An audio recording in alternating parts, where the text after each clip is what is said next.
The troublemaker at Starbucks. Lai had just graduated from college and found a temporary job, which left her struggling to find a place to live. Lai rented a small apartment near a Starbucks, where she worked as a barista. Starbucks was a hangout spot for local musicians and artists, the kind of crowd who knew their coffee. It stayed open until midnight, sometimes even later on weekends. Lai worked the night shift, a shift most employees weren't fond of. The pay was decent, though not great, but the shifts were quiet. However, there was always something unsettling about the empty cafe late at night, especially toward closing time. She spent most of her time cleaning and making coffee to keep herself busy. Nick, a friend of Lai's, would sometimes drop by to keep her company. He knew everyone who worked there. But one summer night, everything changed. Nick wasn't there that evening. He didn't show up because he was attending a friend's wedding, leaving Lai to face the night shift alone. By midnight, she had made only $10 in tips, and the store was almost entirely empty. But she felt grateful that she didn't have to deal with any difficult customers. She went to the back room to fill the mop bucket and started cleaning the floor. The silence was peaceful, but something felt off. Out of the corner of her eye, she saw a shadow pass by the front window. Lai glanced up, but no one was there. She called out, asking if anyone was there, thinking a customer had come in through the back door, but there was no response. After a moment of hesitation, she shrugged, thinking she had imagined it, and went back to cleaning behind the counter. Suddenly, she heard the bathroom door open. Lai's heart started pounding, and she felt uneasy. She hadn't seen anyone come in, and the store had been completely empty just minutes before. To her surprise, Nick walked out of the bathroom. A wave of relief washed over her, and she smiled, calling out, "Nick, what are you doing here?" He grinned back at her, saying he had just dropped by after the wedding, but something in his expression had changed. His usual friendly demeanor had turned into something unsettling. She gave an awkward smile, brushing off the strange feeling, and offered him a drink. As she started making an espresso, Lai glanced at him. He was staring at her, his eyes dark and unreadable. Lai tried to act normal and asked him what he was up to. Nick didn't respond. Instead, he pulled something from his pocket, a USB drive. His smile widened as he tossed it onto the counter. She stared at it, confused, asking what it was. Nick leaned in, lowering his voice to a whisper. He said he had recorded something Lai wouldn't want anyone else to see. She didn't understand what he was talking about. He stood up straight, crossing his arms. Nick threatened her about some private conversations she had with her boss. Panic started to rise in her, and she yelled that he was lying. Nick shook his head, his smile never fading. Her mind raced, trying to figure out if he was lying, but the confidence in his voice made it clear that he wasn't. He chuckled softly, stepping closer. He spoke to Lai with crude words. He had initially planned to blackmail her, but now he didn't need to, and he thought it was time for Lai to show some appreciation for all the nights he'd kept her company. A nauseating feeling rose in Lai's throat as she realized what he was implying. She backed away, her heart pounding in her chest, screaming that he was insane and that she hadn't done anything. Nick's smile turned sinister. Her hands trembled, barely able to breathe as she tried to figure out how to escape. The store was closed, and the doors were locked. She was alone with him, and he was moving in, ready to corner her. She backed away and pleaded with him. His expression darkened, saying he had spent too much time helping without getting anything in return. He reached behind his back and pulled out a knife, its blade gleaming in the dim light. She glanced around the room, desperately searching for a way to escape. Her eyes landed on the espresso machine, and an idea formed in her mind. Lai tried to stall him and suggested making him a cup of coffee first. Nick raised an eyebrow but didn't object. She hurried behind the counter, her hands trembling as she poured an espresso. Her heart raced as she reached for the panini press. Without warning, Lai grabbed it and swung it at Nick's head with all her strength. The metal struck the side of his skull, and he staggered back, dropping the knife. Blood trickled down his face, and he let out a groan of pain. But the blow wasn't enough to bring him down. She needed to act fast. Lai ran around the counter, her eyes fixed on Nick as he wiped the blood from his face and started moving toward her. She frantically scanned the room for another weapon or an escape. Nick moved slowly, deliberately, as if he knew Lai had nowhere to run. His smile had vanished, replaced by a grim expression. She backed up toward the rear of the cafe, her mind racing to come up with a plan. The mop bucket was still near the back door. If only she could reach it. With trembling hands, she lunged for the mop bucket, grabbed the metal handle and swung it at him. Nick dodged the first blow, but she swung again, striking him in the ribs. He groaned in pain, stumbling backward. She didn't stop. She swung again, this time aiming for his legs. It sent Nick crashing to the ground with a pained yell, clutching his knee. She seized the opportunity and ran for the back door. Lai fumbled with the lock as Nick struggled to get up. She finally managed to open the door and dashed out into the alley behind the store. She kept running, too afraid to look back as she heard Nick's footsteps behind her. He was limping, but he was still chasing her. Lai rounded a corner and spotted a large metal dumpster near the end of the alley. She crouched behind it, holding her breath. Her heart was pounding so fast it felt like it might burst out of her chest. From her hiding spot, she heard Nick stumble into the alley. His breathing was heavy, labored from the pain, and then his bitter voice called out, asking where she was, saying it wasn't over yet. Lai covered her mouth with her hand, trying to stay as silent as possible, not daring to move. Suddenly, she heard a faint sound, the wail of sirens in the distance. Maybe someone had heard the commotion and called the police. Nick began limping back toward the Starbucks, his footsteps growing fainter as he disappeared into the night. Her legs were shaking so much, she could barely stand. She knew she had to leave before he came back. As she stumbled onto the street, she saw the flashing lights of a police car approaching. Lai felt a wave of relief and waved for help. A short time later, Lai was brought to the interrogation room at the police station. The officers came in and told her that Nick had been arrested. He had been hiding in the cafe, trying to erase the security footage. The relief was immense. It was finally over. Nick had been arrested, and the evidence against him was undeniable. He would be charged with multiple crimes, including assault and attempted blackmail. The nightmare was over, and Nick would pay for everything he had done. Take the wrong Uber driver. It was late November, and we had a small party. I stumbled out of the bar into the freezing cold air. I stood on the sidewalk, the world around me spinning slightly, my mind foggy from the alcohol. My friends stayed behind, eager to celebrate a little longer, but I had a flight to catch the next morning. I needed to pack. I needed to sleep, so I booked an Uber to take me home. I opened the app, and luckily, a driver accepted almost instantly. The app showed it would arrive in 4 minutes. Then, a car pulled up. The car's headlights flashed at me. From a distance, I thought I saw someone wave at me from the window. I was tired, and maybe my app was just glitching. The driver must have arrived early, that's all.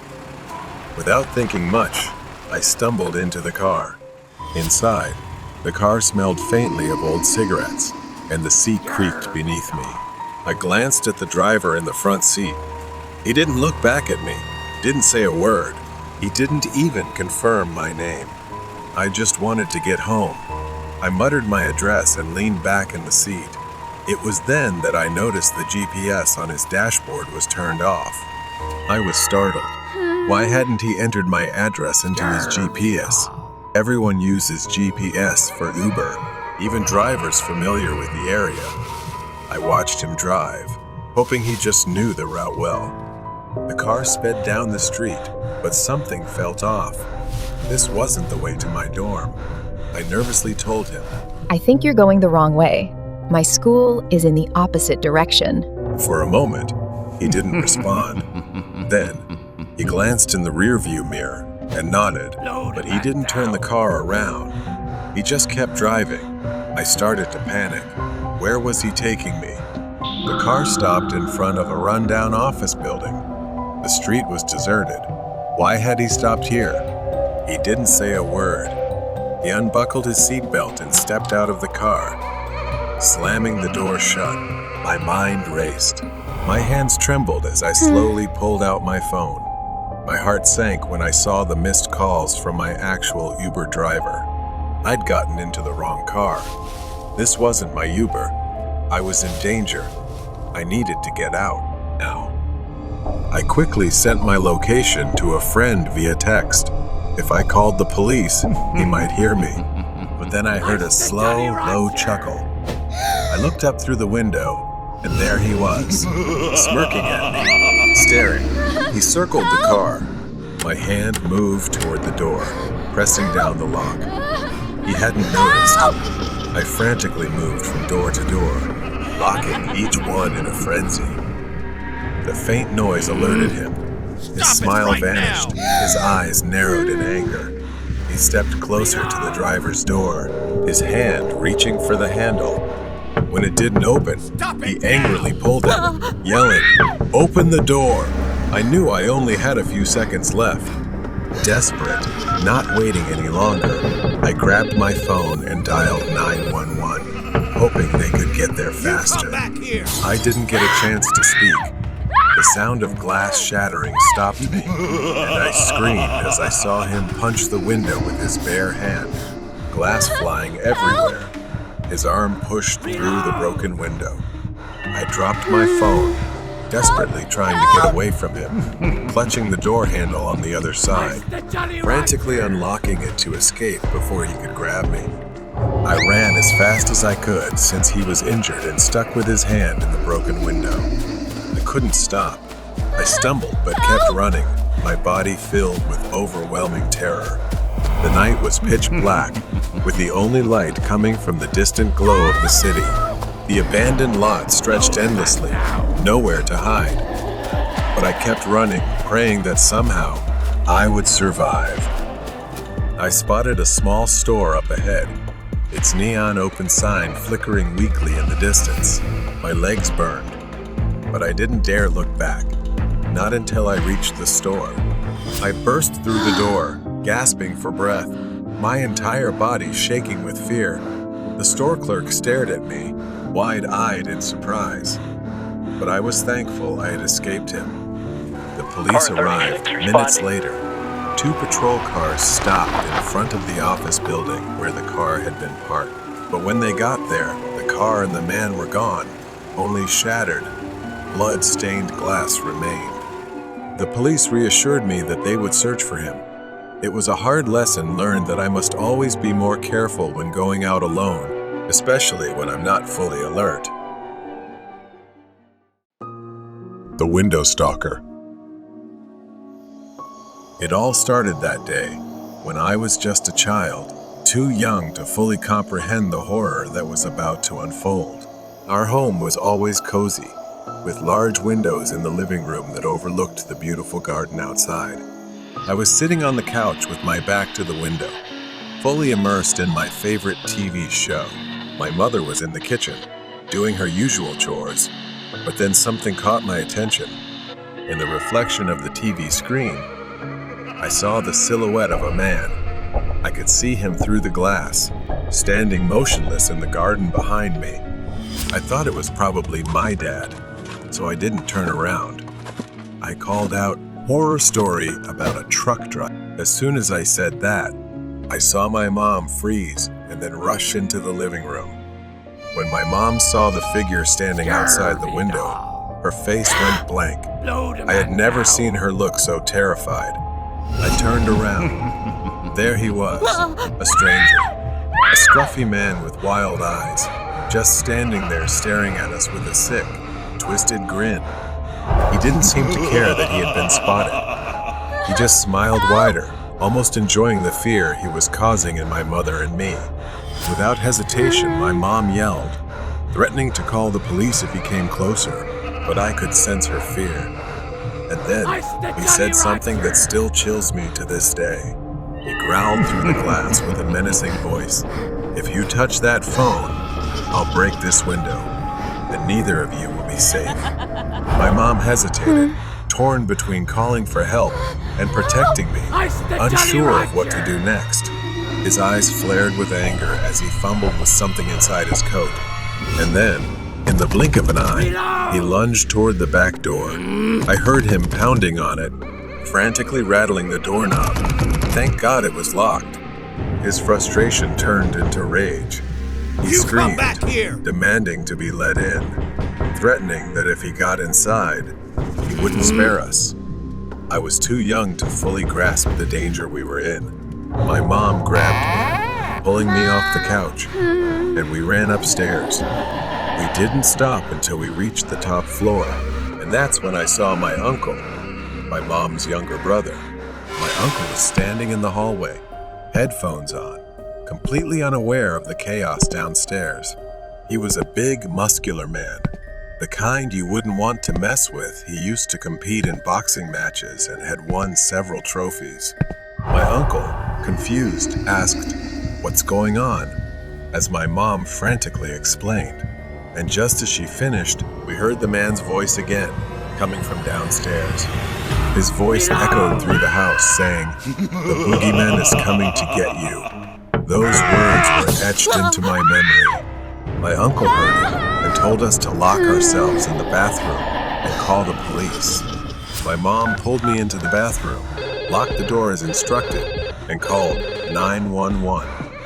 I could hear the man downstairs, his voice growing more erratic. Then, the sound of glass shattering echoed throughout the house.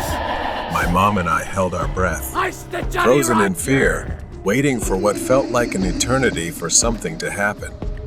We waited and prayed that it was over. Footsteps echoed up the stairs. We braced ourselves, fearing the worst.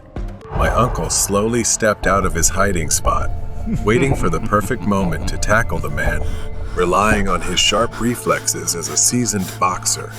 He didn't hold back and swiftly disarmed the man. My uncle saved us.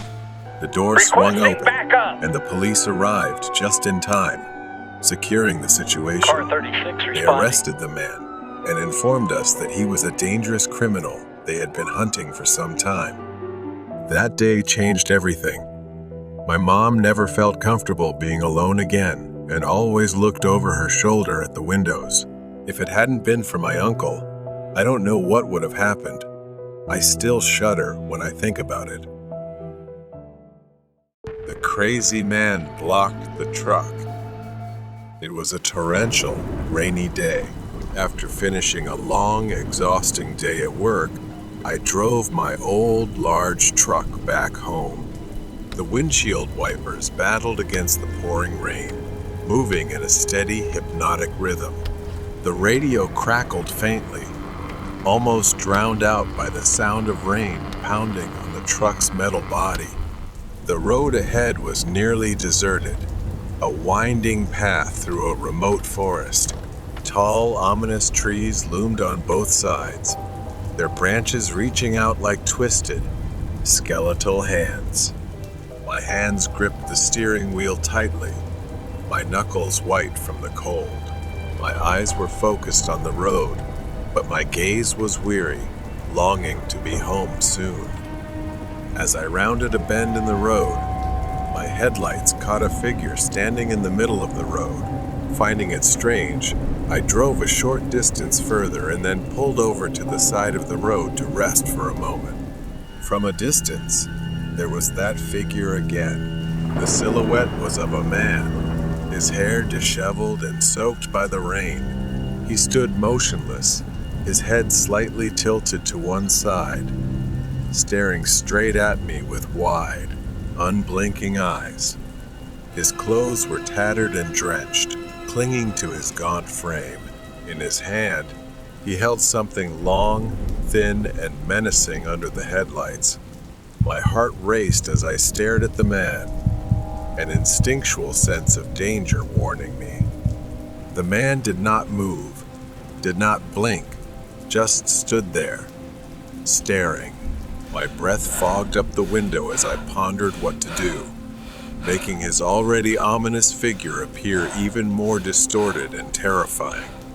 But before I could act, the man suddenly lunged forward, slamming his hand on the hood of the truck. The force of the impact made me jump out of my seat, my heart pounding. The man's face was now just inches from the windshield. His eyes were wild and bloodshot. I recoiled in horror as I realized the object in his hand was a long, sharp needle attached to a syringe filled with a murky yellow liquid. The man's mouth curled into a deranged smile, revealing yellowed and cracked teeth. He lifted the needle, tapping it lightly with his finger as if preparing to use it. He fumbled with the door lock, as if deliberately trying to frighten me. The rain outside seemed to grow louder, darkening the scene with a rising sense of dread. The man moved with terrifying speed. He lunged at the side door, yanking it open with astonishing strength. I could barely think, and there was no time to react before the man lunged at me. The syringe was raised, aimed straight at my neck. I struggled, adrenaline surging through my veins as I tried to push the man away. But his grip was like iron, his strength fueled by madness. My mind was a whirlwind of fear and confusion. Who was this man? What did he want? Why was he doing this? The questions swirled in my head, but there were no answers, only a desperate need to survive. The man giggled, a high-pitched, maniacal sound. The needle inched closer. I twisted and turned, trying to evade it, but the man was relentless. In one final desperate move, I surged with a burst of life. I managed to grab the man's wrist. We wrestled, fighting for control. The man's eyes were wide and wild. His foul breath hit my face in a horrific gust. With gritted teeth, I mustered all my remaining strength and shoved the man back with a powerful force, sending him tumbling backward. The syringe fell to the ground, the needle shattering upon impact, the liquid inside spilling out and mixing with the rain. I slammed the door shut and locked it, breathing heavily, tense with fear. I watched as the man staggered to his feet. He let out a frustrated scream, his voice echoing through the empty forest. I didn't wait to see what he would do next. I quickly shifted the truck into gear and hit the gas, the truck speeding away from the deranged man. Exhausted and shaken from the struggle, I drove in silence, quickly contacting the police about the incident and heading straight to the hospital. The man's wild eyes, his maniacal grin, the syringe filled with that strange liquid, they all haunted my mind. After the police investigated, they finally apprehended him and placed him in custody for psychiatric treatment. It turned out he wasn't just targeting me. He was after others as well, all as part of the twisted pleasure of a deranged mind. Ghosts in the warehouse. I am a warehouse worker for a small business in my city. I just do certain tasks that need to be done each night. I unload the goods that are delivered and place everything in its proper place. Most of the time, I just wear headphones and listen to music while I work because the warehouse isn't too big. It's rare for someone else to be working overnight with me. The night drags on slowly. The warehouse is eerily quiet, with the only sound being the creaking of the old building. My shift started at 10 o'clock, and there were perhaps some knocking sounds between 12 o'clock and 1 o'clock a.m. I stopped, took off my headphones, and tried to listen to the sound again, but it had stopped. As I returned to work, the knocking resumed, this time louder, more persistent. I froze, facing the source of the sound, a narrow, dark aisle flanked by towering shelves. The knocking stopped when I reached the aisle, leaving only darkness. As I neared the front of the warehouse, I noticed the front door slightly ajar. Confused, I recalled that I had locked it when I arrived. I walked up and pushed the door open, finding the latch broken. I quickly locked the door again, this time jamming a nearby metal bar against it for extra security. But the gesture felt futile. Determined to finish my shift, I returned to my duties, but my focus was shattered. Every creak of the building, every flicker of the lights felt like a warning. Suddenly, the overhead lights flickered and went out, plunging the warehouse into darkness.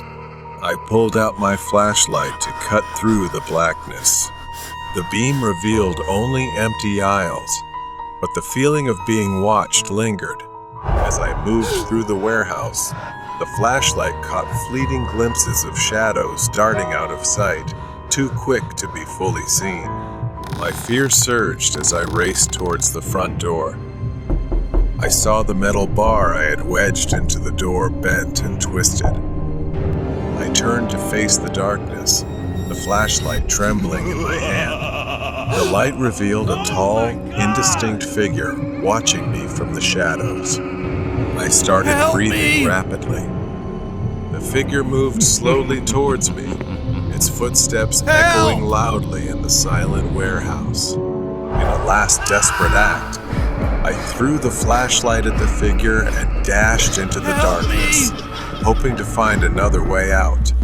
My frantic sprint led me to the back door of the warehouse, but just as I was about to escape, the door slammed shut, as if someone from behind had done it. I panicked and turned around, but as I was about to run back, my flashlight suddenly flickered back on, illuminating a reflection of myself in a large mirror hidden behind some old boxes. But it wasn't me. A darker version, with a blurred face, slowly raised its hand, moving while I stood frozen. It seemed to be hypnotizing me, trying to pull me somewhere. It said, "Follow me," and then gave a terrifying smile. I stumbled, too frightened to think, and grabbed the door handle, yanking it with all my strength, then ran outside, gasping for air as the fog seemed to swallow me whole. As I ran, I heard footsteps again, echoing through the mist. I turned around, but the warehouse was almost invisible through the thick fog. I collapsed to the ground, exhausted, as I turned back to face whatever was chasing me, but there was nothing there. I pulled out my phone and called the police, trembling with fear. When they finally arrived, they thoroughly searched the warehouse, but found no trace of an intruder. If I hadn't realized the door was broken, I would have faced that strange thing directly, with no way of knowing what would have happened. Although unlikely, I can't shake the feeling that it's still chasing me. So I quit the job, hoping I'll never encounter it again. Train through time. At a train station, as some people hurriedly catch the last train home, among them is Leah. As the train departs the station, Leah sits down in her seat, looking out at the city skyline fading into the distance. She feels a strange sense of unease, though she cannot understand why. The rhythm of the train is steady, almost hypnotic, lulling her into a gentle sleep. The soft rumble of the train fills the air as it speeds along the tracks, the city gradually giving way to darkness. Leah is startled awake as the train sways slightly upon entering a long tunnel. Inside, the tunnel is pitch black, and the train's lights flicker momentarily. Leah looks around, noticing that the once crowded train car is now eerily empty. She glances out the window, but instead of seeing the countryside she expected, there is only a vast, empty void, as if the train is traveling through an immense, empty space. As the train exits the tunnel, Leah is shocked to see an entirely different scene outside. The modern city and familiar countryside have vanished, replaced by a mist-covered, ancient village. The buildings are old and crumbling, with thatched roofs and cobblestone streets.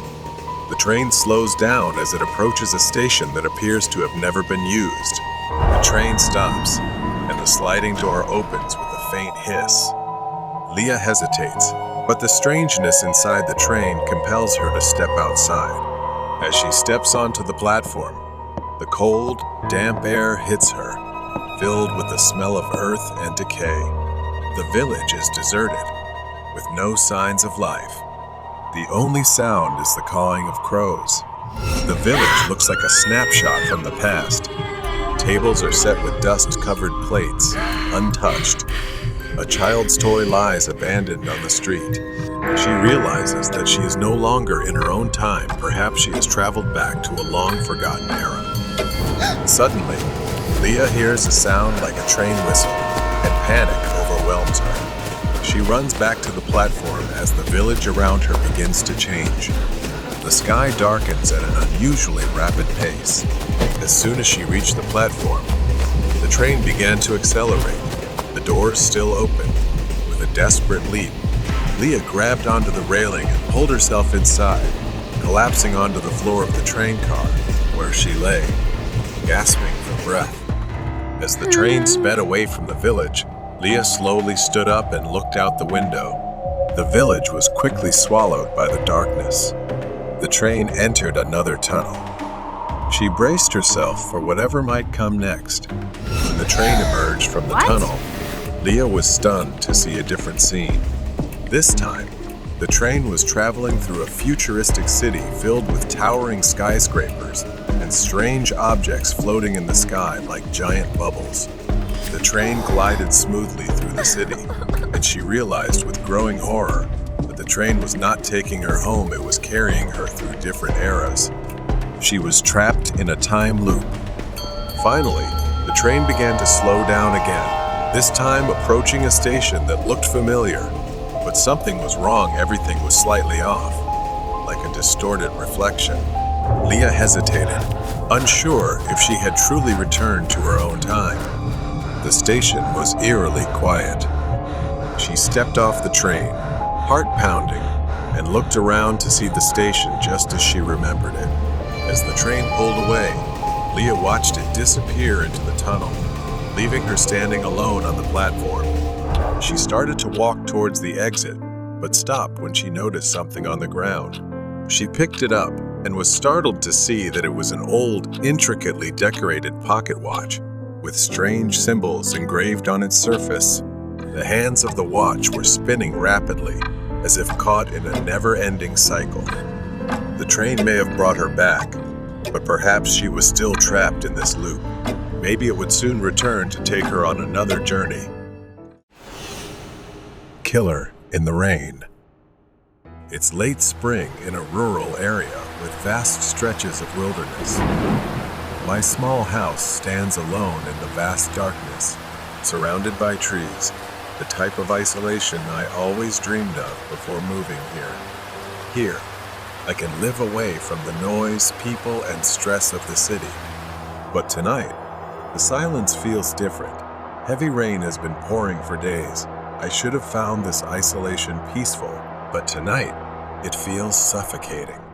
I'm sitting on an old couch watching TV and listening to the rain pounding on the roof, a soothing sound that usually makes evenings pass peacefully.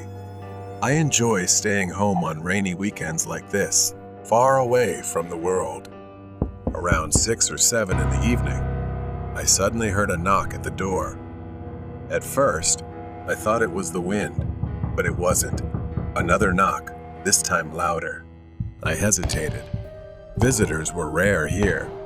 It was strange for someone to show up without calling first. Grabbing a flashlight, I walked toward the door, my heart already starting to race. When I opened the door, heavy rain poured down, and the damp cold hit my face. Standing in the pouring rain was a man, soaked and shivering. He wasn't anyone I knew, just a stranger. He told me he was camping in the nearby woods and had run into trouble. He needed a place to stay, just for the night. His voice was pleading, but something about him made me uneasy. I handed him my phone to call for help so he could get a ride to town, as I didn't feel safe. But he refused, insisting he only needed shelter for the night. I felt uncomfortable, the rain pouring down on both of us. His insistence made me even more suspicious. I bluntly told him he couldn't stay here. After pausing for a moment, he turned and walked down the dirt path leading back to the woods. I watched him disappear into the trees, his figure fading into the rain. I locked the door immediately, still feeling uneasy. I tried to shake off the strange encounter, telling myself I did the right thing. There was no way to know if he was dangerous, especially in such a remote place. The rain kept falling, and I sat back down on the couch, trying to focus on the TV, but my mind kept drifting back to that knock at the door. After 2 hours, I noticed something, a faint orange light shining through the curtains at the back of the house. I haven't checked the window in a while, but now there's something outside. I stood up and pulled the curtain aside. Through the rain and mist, I saw it far off in the woods behind my house, a small flickering campfire beneath a tree.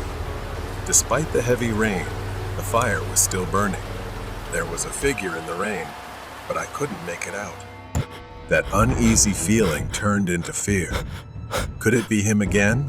Why had he returned? And what was he doing out there, just standing near my house in the pouring rain? I picked up the phone and called the police. I didn't care if it took them an hour to get here. I needed someone to ensure he was gone. After the call, I glanced out the window again. The fire was still burning, but the figure had vanished. Panic surged through me. I rushed to the front window and saw him, the man from earlier, walking by with a rifle slung over his shoulder. He was heading toward the house, toward me. I staggered toward the closet in the hallway, my hands shaking as I grabbed the handgun and rubber bullets. I had bought it for protection, but I never really thought I would need it. I didn't want to hurt anyone. I pressed myself against the wall, listening to the man pounding on the front door. This time it was harder, as if he was hitting it with the butt of his rifle. I had to do something. I couldn't let him in. I yelled that I had a gun and it called the police. I stood still, gun in hand, straining to hear any sign of movement.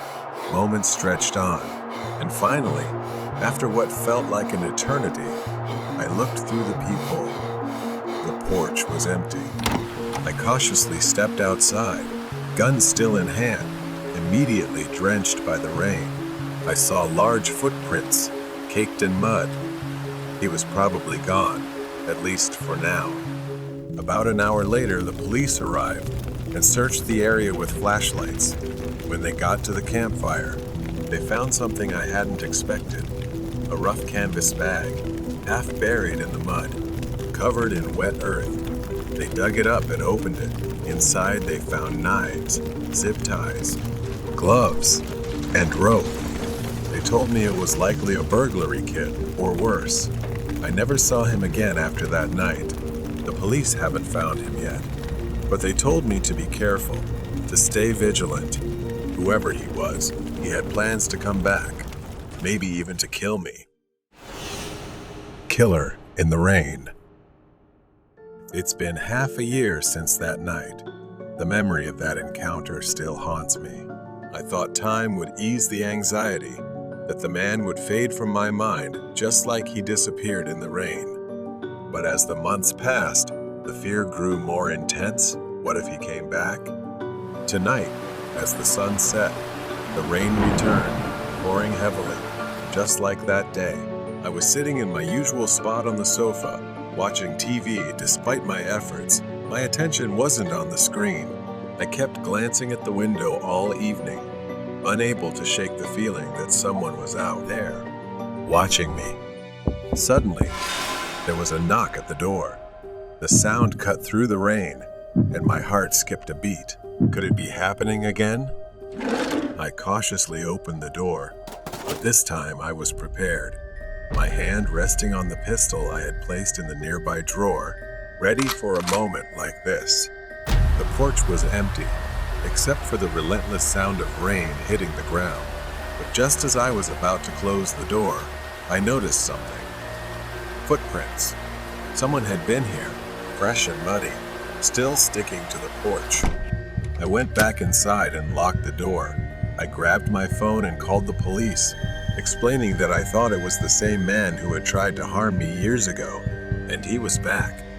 They said they'd send someone, but I had no idea how long it would take.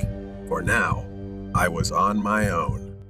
The rain continued, growing heavier by the minute, the wind picking up as well.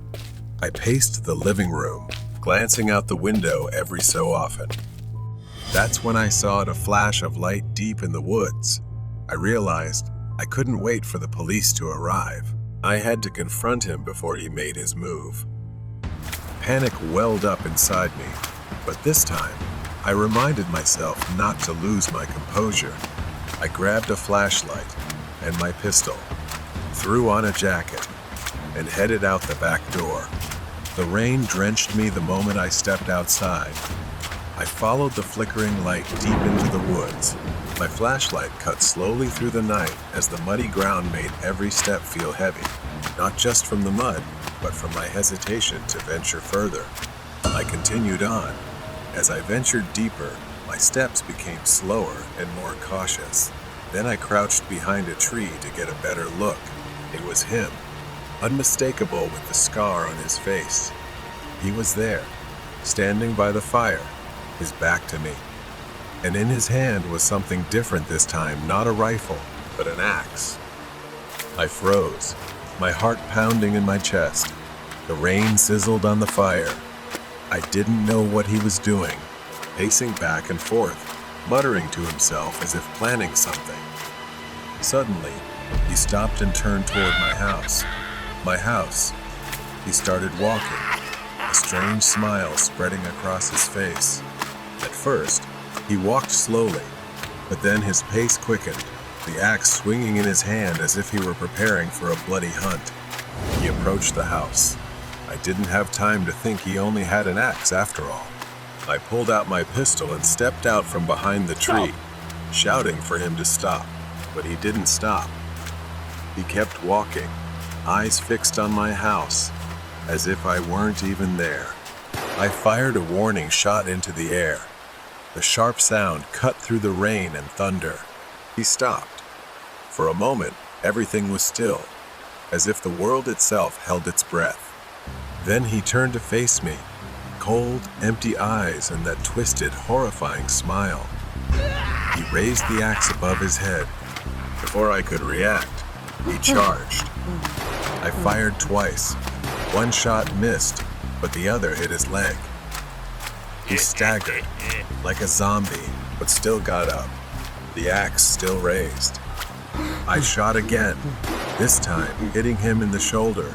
He dropped the axe, collapsing to the ground with a pained scream, unable to bear it anymore. Rain poured down on both of us, the fire flickering wildly in the wind. I stood over him, the gun still aimed, my hands trembling, uncontrollably. Finally, I heard the sound of sirens in the distance. The police were coming. They surrounded the man, disarmed him, and pulled him to his feet. He glared at me as they dragged him away, his eyes filled with hatred.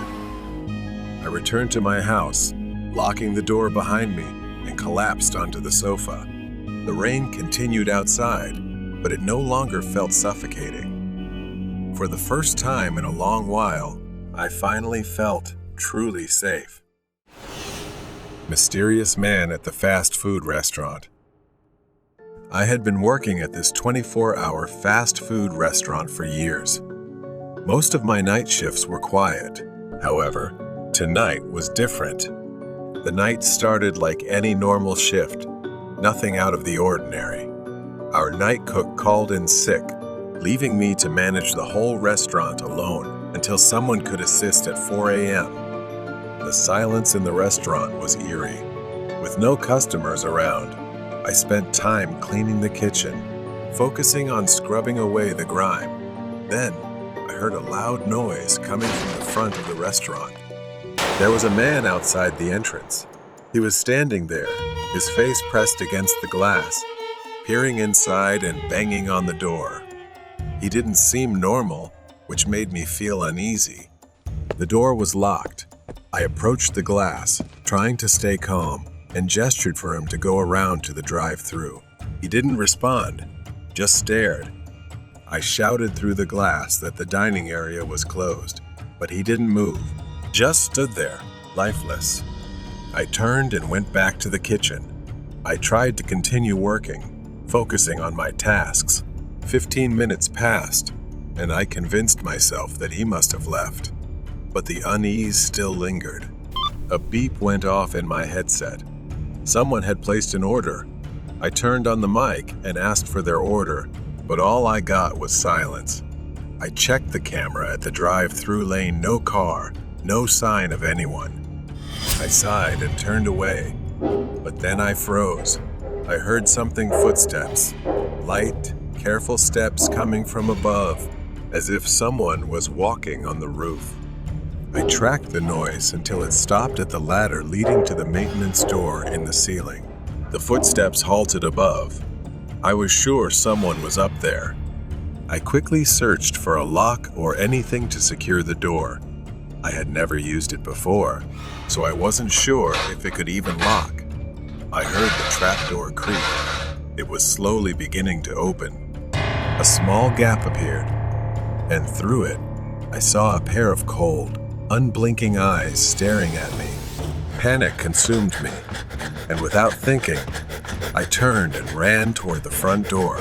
I bolted outside to my car, gasping for air, my heart pounding in my chest. Trembling, I called the police and described what was happening. From the safety of my car, I glanced back at the restaurant, my eyes scanning the windows, and then I saw him. A shadow moving near the counter. For a moment, he looked directly at me, then suddenly darted into the kitchen. The police arrived and searched the entire building, inside and out, even checking the roof. But the man had vanished, disappeared as if he had never been there. Nothing was stolen. No money, no equipment, nothing was missing. He had broken in, but he didn't take anything from the restaurant, like a strange stalker. After the police left, I sat in my car, staring at the darkened restaurant. My mind kept replaying the moment I saw him look at me in such a strange and unsettling way. I went back to work. My boss had installed a lock on the ceiling door, a safety measure that should have been done long ago. But my job was never the same. From then on, I startled at every sound, never knowing if he would come back. The graveyard shift. 15 years. That's how long I've been working the night shift at this cemetery, a place filled only with darkness and heavy silence. My shift starts at 11 p.m. and ends at 7 a.m., during a time when the rest of the world is asleep. Over the years, I've seen a lot, mainly teenagers causing trouble, or the occasional group of drunk people, but tonight was different. The night started like any other. I arrived early, had a brief chat with a daytime worker before he left. Then, it was on to the usual routine, a quick check. My only job was to drive the golf cart around occasionally, making sure everything was in order. Nothing happened, and tonight, nothing seemed to be happening either. I drove around several times before heading back to the security room for a break, which was right inside the cemetery grounds. Around 2 a.m., I decided to take another lap. As I reached the end of the yard, the headlights of the golf cart swept across the fence, hidden in the darkness. That's when I saw him, a figure standing by the fence. At first, it was just a shadow. I drove closer. Now, I could see it was a man standing outside the fence. His features were barely visible, obscured by the shadows. He was standing still, looking towards me. I didn't want to confront him, not yet, so I decided to circle the parking lot, hoping he'd be gone when I returned. But when I came back, he was gone. A deep sense of unease began to settle in. I got out of the cart, slowly, scanning the area again to make sure he hadn't snuck in. But everything seemed normal. Nothing was out of place. So I continued my patrol, passing through the entire yard, which took about 15 minutes. Sometimes I would slow down just to make the time go by faster. 15 minutes later, I got back in the cart and returned to the same spot. He was there again, but this time, he was inside the cemetery, standing on the gravel path. My heart raced as I drove closer, the gravel crunching under the tires. He didn't move, didn't react, just stood there, unnervingly still. I got out of the golf cart and started walking toward him. He looked like a man in his 40s, his clothes dirty and old. I stopped a few meters away from him and told him he wasn't allowed in here and that he should leave soon. I spoke, but he didn't respond or even turn his head to look at me. I reached out, intending to gently tap his shoulder, but the moment my hand touched him, he spun around to face me. His eyes filled with anger, and for a moment, I thought he might attack me. But instead, he turned and started walking, heading straight for the fence. I stood frozen, watching as he effortlessly walked through the fence and vanished into the darkness on the other side. Trembling, I got back in the golf cart and drove straight to the security office. I needed to calm down, to think. Once inside, I locked the door and tried to steady myself, trying to stay calm. Minutes passed, though it felt like hours, and then there was a loud knock at the door. I jumped, my heart racing. Another knock followed, this time more forceful. Panic set in. I had nowhere to go. My mind raced as I grabbed the landline and dialed 911. I explained what was happening, my eyes fixed on the door. The knocking continued, relentless, until it suddenly stopped. The next day, I sat with my manager as we reviewed the CCTV footage. The grainy black and white video played on a small screen, showing the man I had seen the night before. What I saw was horrifying. Just minutes after I entered, the man I had seen in the yard walked to the door. He stood there, motionless, for almost 15 minutes before he began pounding on the door. In his hand, he held something, but the footage wasn't clear enough to tell what it was. It looked like a metal rod or pipe. He was never identified, and I haven't seen him again since that night, but the memory of that night still lingers with me. Every time I drive past the cemetery, I find myself glancing over my shoulder, hoping he never intruder from the garage. It was just another long, dull day at school, but as I walked home, the excitement of Friday relieved me. Tomorrow was a day off from school. Finally, I could relax. As I approached home, I noticed something strange. The garage door was wide open, and the light inside was still on. My dad had left early that day for a business trip, so he must have rushed and forgotten to close it. I didn't think much of it at the time. I went into the garage, turned off the light, and pulled the door shut behind me. The silence of the house welcomed me as I stepped inside, and the thought of having the whole place to myself felt like freedom. My mom had gone to a friend's house for the evening, so I settled in for a night of video games and movies. Hours passed as I immersed myself in my game. The house was quiet except for the occasional noise from the TV. I decided to get a drink. and as I walked into the kitchen, something caught my attention. The light in the garage was on again. I paused. A strange, eerie feeling washed over me. Had I forgotten to turn it off? Or had my mom come home? But I hadn't heard her come in. My heart began to race as I approached the garage door, my footsteps feeling heavy.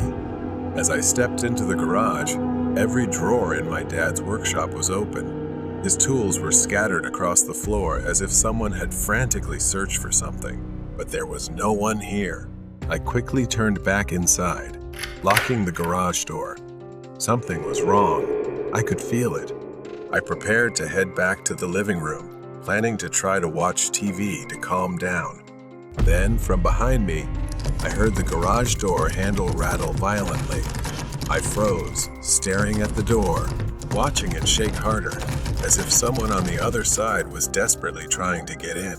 I grabbed my phone, my hand trembling as I realized I needed to get out of the house. In my panic, I didn't notice that the noise had suddenly stopped. The silence was chilling. It was too quiet. I ran straight for the front door. My only thought was to escape. But as I stepped into the living room, I froze in my tracks. He was there, a large man, his back turned to me. In his hand, he gripped a hatchet, likely taken from my dad's workshop. I held my breath, terrified he would turn around and see me. The TV was still playing, masking the sound of my footsteps, and I knew this was my only chance. Going back upstairs was impossible. I quietly turned around and headed for the back door, trying to remain calm. Once outside, I didn't stop running. I hurried to my neighbor's house, knocking on the door until they let me in. I waited there, heart pounding, watching my house from across the street as I prayed the intruder wouldn't come looking for me. I knocked on my neighbor's door, my heart racing, breath coming in gasps. It felt like an eternity before Mr. Thompson finally opened the door, his face etched with confusion. I recounted everything that had happened to him. His eyes widened, and without saying a word, he grabbed a flashlight and his old baseball bat. He was determined to check my house for me, assuring me that everything would be okay. I reluctantly stayed behind, watching him cross the street. My body still trembled with fear, my mind racing with worst-case scenarios. I had called the police. They were on their way, but the thought of that man in my house, with my dad's hatchet in hand, haunted me. I watched as Mr. Thompson cautiously approached the front door, using the flashlight to scan the windows and garage. He disappeared inside. I strained to listen for anything, but everything was eerily silent. Suddenly, I saw him step outside, and from across the street, a small voice echoed back, "There's no one there. The house is empty." A wave of relief washed over me, but I still needed to remain vigilant. As Mr. Thompson started to walk toward me, I felt that lingering anxiety return. Before I could voice my concerns, a dark figure shifted behind him. My blood ran cold. The intruder. He was there, emerging from the shadows of the house, with an axe glinting under the dim porch light. I screamed, trying to warn Mr. Thompson, but it was too late. As he turned around, the intruder lunged at him. A fierce struggle ensued. Mr. Thompson swung the baseball bat, but the intruder was strong. The two grappled, the axe dangerously close to Mr. Thompson's head as they stumbled across the lawn. My legs wouldn't move, paralyzed with fear as I watched the scene unfold. Every second felt like a nightmare. Mr. Thompson tried to deliver a solid blow with the bat, striking the man's ribs, but it wasn't enough. The intruder howled in pain, but instead of backing off, he raised the axe, ready to attack. Just as the axe came down, Mr. Thompson lunged to the side, narrowly avoiding the strike. In that moment of distraction, Mr. Thompson landed another blow, throwing the intruder off balance. I finally decided to rush forward to help, but before I could reach them, the sound of police sirens rang out. The intruder looked up at the sound of the sirens, and in a final effort to escape, he sprinted toward the backyard. Mr. Thompson staggered to his feet, breathing heavily but still standing strong. The police arrived just in time, their flashlights cutting through the darkness as they chased after the man. Within minutes, they had subdued him. The man thrashed wildly, growling like a wild beast, but the police quickly overpowered him, pinning him to the ground and cuffing his hands behind his back. I stood there, trembling, watching the whole scene unfold. Mr. Thompson walked over to me, holding his side where he had been hit, but he still managed to smile. "You're safe now." I felt grateful, as if I had been saved. I recounted every detail I could remember to the police, but all I wanted to do was forget. I sat down on Mr. Thompson's porch, my body shaking, watching the man being driven away in the police car. It was all over, but the image of the intruder's face, his wild eyes, and the sound of the axe slicing through the air would haunt me forever. Mr. Thompson sat next to me, placing his hand on my shoulder for reassurance. "You did the right thing, kid," he said softly. "It's over now." But deep down, I knew the fear would linger with me. I would never forget how close I had come to being trapped in the grip of something truly evil.